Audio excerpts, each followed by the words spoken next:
turbulence and attention. But don't stop them.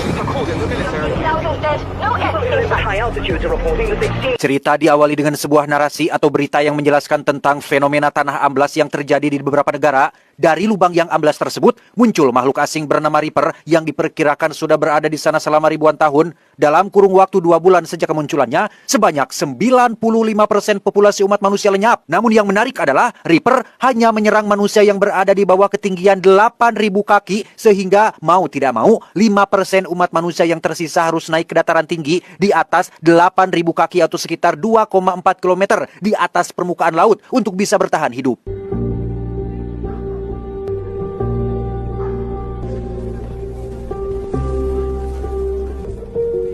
3 tahun sejak kemunculan Reaper, kisah akan berfokus pada para penyintas yang berada di pegunungan Rocky, Colorado ketika seorang bocah bernama Hunter nekat melewati batas aman di bawah 8.000 kaki hanya untuk mencari buah cecenet, di mana ide tersebut berakhir dengan ketegangan ketika Hunter yang masih sedang asik meneropong tiba-tiba dikejutkan oleh kemunculan Reaper, dan inilah yang terjadi.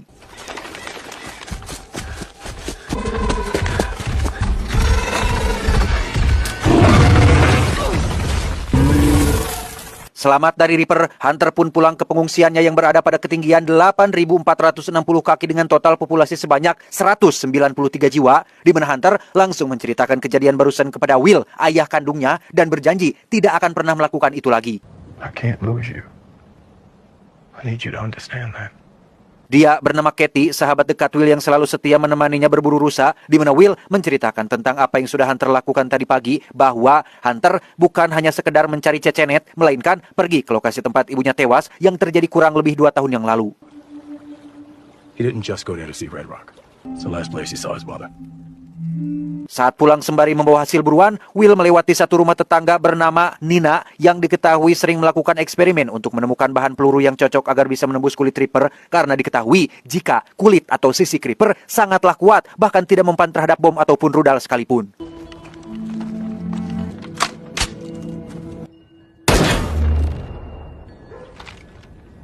Malam harinya saat Will sedang tidur nyenyak, ia tiba-tiba dibangunkan oleh suara Hunter yang mengalami sesak nafas, sehingga diketahuilah jika Hunter putranya ternyata mengidap asma yang sangat parah dan membutuhkan tabung oksigen, filter oksigen untuk mengatasi penyakit asma tersebut. Deep breaths. Oh, I love you, man. Masalahnya adalah tabung filter oksigen yang Will miliki hanya tinggal tersisa 1 lagi, sedangkan jarak dari pengungsian ke rumah sakit terdekat jaraknya lumayan jauh dan berada tepat di tengah zona merah di bawah ketinggian 8.000 kaki. Tak ingin membuat Hunter panik, keesokannya Will berusaha untuk seolah tidak terjadi apa-apa dan tetap melakukan aktivitas harian mereka, yaitu merawat kebun kentang yang berada di belakang rumah. Dengan kentang itulah, Will bisa mendapatkan beberapa makanan modern yang tersisa, seperti makaroni yang dibarter atau ditukar dengan kentang hasil panennya. Happy birthday.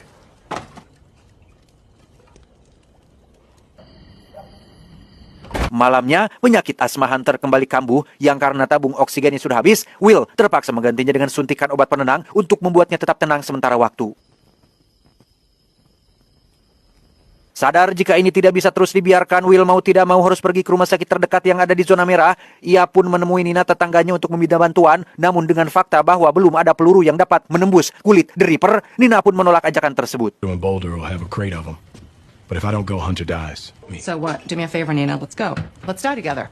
You studied them for years. Kesal dengan penolakan Nina, Will pun mengungkit masa lalu Nina yang berhubungan dengan kematian istrinya, yang ternyata Nina dan mendiang istri Will dulu adalah sahabat dekat, sama-sama peneliti, ilmuwan yang pernah berjuang menghadapi Reaper. Nahas, istri Will dan kawan-kawan lain harus mati dalam satu insiden dan hanya menyisakan Nina seorang yang masih bertahan hidup. You owe me this much.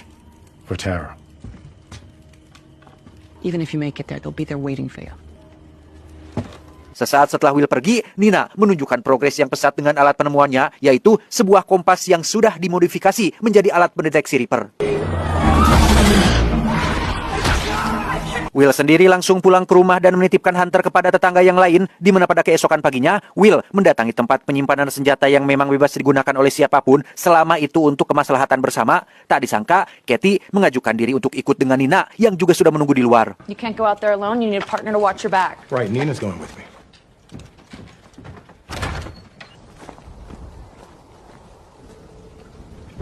Bertiga mereka akan melakukan perjalanan beresiko tinggi untuk mencapai rumah sakit terdekat, di mana Nina menunjukkan kompas ciptaannya semalam dan menjelaskan jika tubuh Reaper menghasilkan semacam medan magnet yang cukup kuat, sehingga dengan alat tersebut mereka bisa mengetahui keberadaan Reaper dari jarak kurang lebih 800 meter.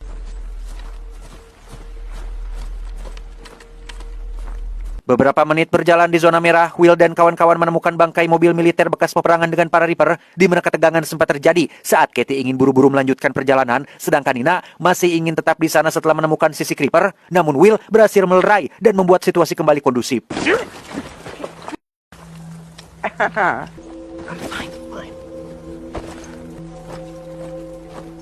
Yang mengejutkan adalah mereka menemukan beberapa ekor kuda yang masih hidup berkeliaran di tengah hutan, sehingga bisa disimpulkan bahwa Reaper hanya menyerang manusia saja, tidak dengan hewan ataupun binatang-binatang kecil.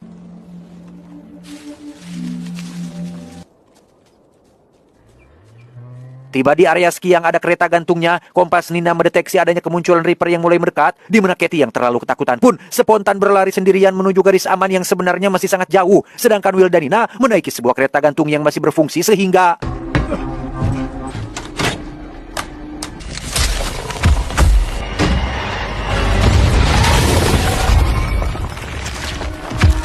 Ya, Reaper tidak mempan terhadap peledak sehingga Katie mau tidak mau harus ikut kereta gantung bersama Will dan Nina. Ia menaiki salah satu tiang untuk meraih mereka berdua dan...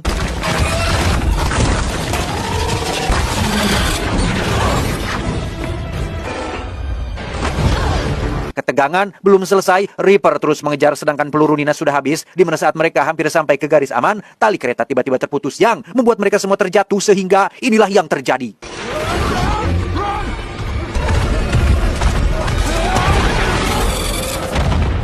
Malamnya di sebuah penginapan yang terbengkalai, Will dan kawan-kawan pun bermalam di sana sembari membahas terkait sosok Reaper yang sampai detik ini masih menjadi misteri. Bagaimana tidak, fakta baru yang memperlihatkan Reaper tidak menyerang hewan dan binatang-binatang kecil sontak membuat mereka bertiga syok. Katie berteori jika Reaper adalah makhluk yang dikirim Tuhan untuk melenyapkan seluruh umat manusia. Beda lagi dengan Nina yang berteori jika mereka adalah para alien yang dikirim untuk menguasai planet bumi. Sementara Will memiliki asumsi sendiri jika Reaper sengaja diciptakan oleh pemerintah atau elit global untuk menekan jumlah populasi manusia di muka bumi ini. So how do we take our place back? They came out of nowhere, all at once. Keesokannya mereka melanjutkan perjalanan hingga sampai di sebuah terowongan bekas tambang yang jalan masuknya masih berada di garis aman. Menurut Will, jalan keluarnya nanti juga masih berada di garis aman alias di atas 8.000 kaki. Namun Nina tetap khawatir andai kata itu tidak akurat, sehingga timbullah sedikit keraguan, tapi tetap melanjutkan perjalanan karena sudah terlanjur berada di sana. Let's go. Bermodalkan senter helm tambang sebagai pencahayaan, mereka pun berjalan menelusuri terowongan yang gelap gulita sampai akhirnya menemui jalan buntu yang sudah dikunci dengan rapat. Tak menyerah, Will menemukan jalan lain yang mengharuskan mereka menuruni anak tangga menuju ke bawah yang pastinya itu sudah melewati garis aman. Namun, masih dengan alasan yang sama, yaitu sudah terlanjur masuk, Nina akhirnya bersedia untuk ikut.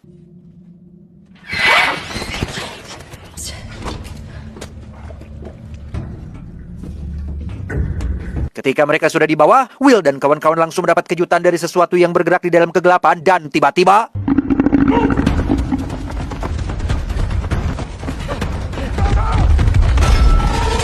Ya, itu adalah Reaper yang langsung mengejar mereka bertiga, di mana Nina menyuruh Will dan Katie untuk menahan nafas setelah diketahui jika Reaper menggunakan tentakel bercahayanya untuk mendeteksi karbon dioksida yang dihasilkan oleh tubuh manusia.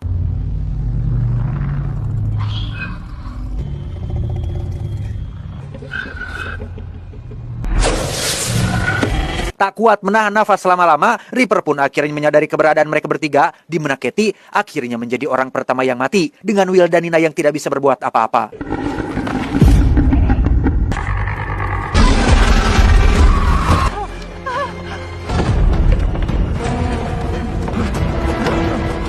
Setibanya di permukaan yang berada di garis aman, Will dan Nina pun berjalan hingga sampai di sebuah pondok dengan mobil sheriff yang sudah terparkir selama 3 tahun. Mereka berdua bermalam di sana sambil membahas terkait apa yang Nina lakukan selama ini. Ya, seperti yang kita tahu, Nina adalah seorang peneliti yang mencoba menemukan cara untuk membunuh Reaper. Menurutnya, kulit atau sisik Reaper dilapisi oleh medan listrik yang menjadi sistem pertahanannya.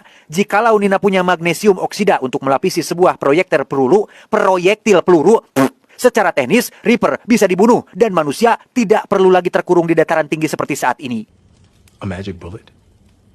Literally a magic bullet. It's not magic, it's science. It's a guess. Keesokannya, menggunakan mobil yang masih menyala, Will dan Nina langsung berangkat menuju rumah sakit yang dituju. Sesampainya di sana, mereka berdua langsung masuk dan harus bergerak cepat untuk mendapatkan apa yang mereka cari. Di mana saat Will sudah berhasil mendapatkan beberapa tabung oksigen untuk putranya, muncullah Reaper yang menyerang secara mendadak dan...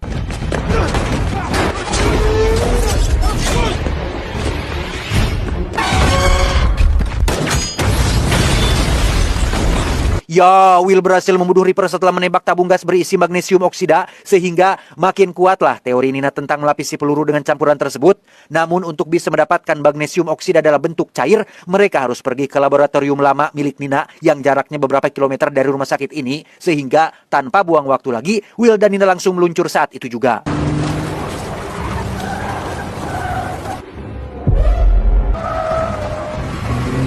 Tiba di laboratorium, Nina membutuhkan waktu sekitar 5 menit untuk mempersiapkan pelurunya yang bukannya membiarkan Nina fokus melakukan pekerjaannya, Will malah membahas terkait foto Nina bersama keluarganya yang mati dalam kejadian 3 tahun lalu sehingga bukannya memanfaatkan waktu 5 menit yang singkat itu, konsentrasi Nina pun jadi terdistrek oleh kesedihan yang muncul dalam pikirannya.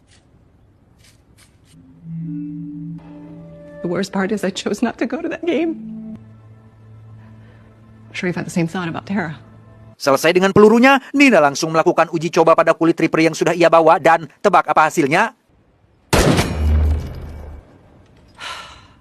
Ya, peluru itu masih belum berhasil menembus sisik Reaper, namun Nina tak ingin menyerah dengan cepat dan akan langsung mencari campuran lain yang lebih tepat, sehingga Will disuruh pulang duluan demi untuk keselamatan putranya. I won't need your help to get back. I'll be on the road right behind you. There's no point in you dying here with me. Go. Go be with Hunter. Saat Will sudah berangkat, Nina terus melakukan uji coba dengan mencampurkan bahan lain yang ada di lab tersebut, di mana secercah harapan akhirnya muncul ketika Nina memanaskan cairan tersebut dan... Entah berhasil atau tidak, kita akan kembali pada Will yang masih dalam perjalanan, sampai ketika ban mobil belakangnya bocor, Will pun terguling sebelum berhasil mencapai garis aman.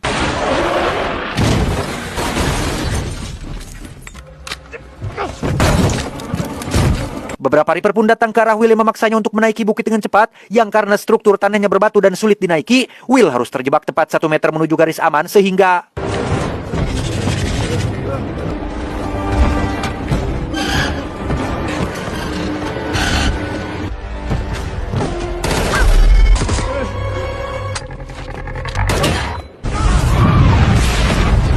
Ya, entah bagaimana Nina bisa dengan cepat sampai di sana, namun ia sudah berhasil menemukan peluru yang dapat membunuh Reaper, sehingga Will akhirnya berhasil diselamatkan.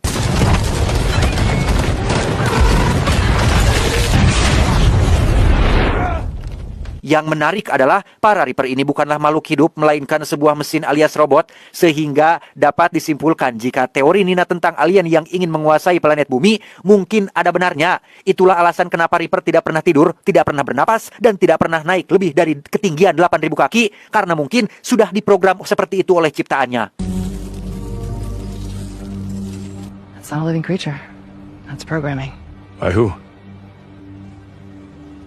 Alasan kenapa 8.000 kaki masih menjadi misteri. Yang terpenting sekarang, mereka sudah berhasil menemukan cara efektif untuk membunuh Reaper dan akan menyebarluaskan informasi ini ke semua orang untuk mengambil kembali dataran rendah yang menjadi hunian umat manusia. Radiator blew half a mile back. Tiba di pengungsian, Will langsung menemui Hunter putranya, sementara Nina mengibarkan bendera tanda harapan dan perlawanan. Mereka mulai memproduksi peluru yang Nina temukan dan menjadi awal baru bagi umat manusia yang tersisa di muka bumi ini.